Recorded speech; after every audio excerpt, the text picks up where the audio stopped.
Some of the first gold chains date back to the ancient cultures of Iraq and Greece. They were symbols of wealth, royalty, and the divine. Luckily for us, jewelers now make these personal treasures more affordable and more durable than ever. In this factory, all that glitters is gold. Pure gold is fairly soft and bright yellow, so it's common to create an alloy to strengthen it and alter its colour. Copper lends a reddish hue, and brass helps the alloy melt more quickly than gold and copper would alone. Depending on the ratio, adding these metals produces 14 or 18 karat gold. The mix is melted in a crucible at more than 1,000 degrees Celsius. Just 3 of these scoops are enough to make about 5,000 14 karat gold chains.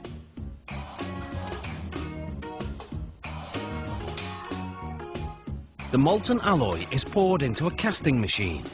Water cools the metal to around 370 degrees Celsius, solidifying it. The metal passes through a round die, which shapes it into a golden rod that's nearly 2 meters long. After the rod is cut in half, it's passed through what's known as a breakdown mill. The machine reshapes the rod from circular to square, so it will be easier to stretch.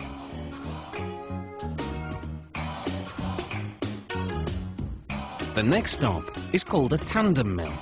It has 12 rollers that stretch the rod until it's as thin as a piece of spaghetti. As it emerges, rollers shape the rod into a coil that's 24 meters long. The coiled metal is softened in an oven. Then what's now a wire is uncoiled and continues to stretch as it's passed through a die lined with industrial diamonds. To prevent overheating, the machine sprays lubricant to cool the wire while reducing it to the width of a human hair, its final size. The wire then winds into a spool, almost 3 kilometers long. Next, 32 of the spools are unwound, and the wires are run through another oven, which softens them further. Just in case you're thinking working here is a golden opportunity, you should know that security is very tight. Employees must pass through metal detectors before going home, and wearing jewellery to work is strictly forbidden. This machine makes what's called cable chain. It passes wire through a link and closes it to make another link. The machine makes 600 links per minute. Here, a random quality check is being carried out.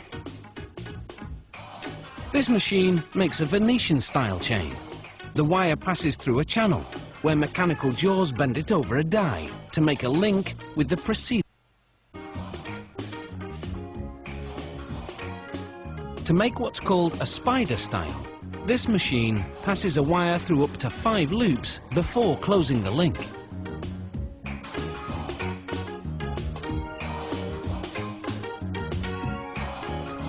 For a Figaro style chain, this machine makes 3 short links before a mechanical arm moves the chain to another area to add 1 longer link.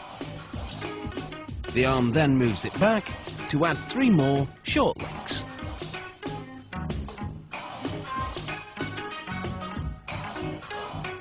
The simplest style is known as a rope chain. To make it, this machine threads a wire through, then closes it to make another loop.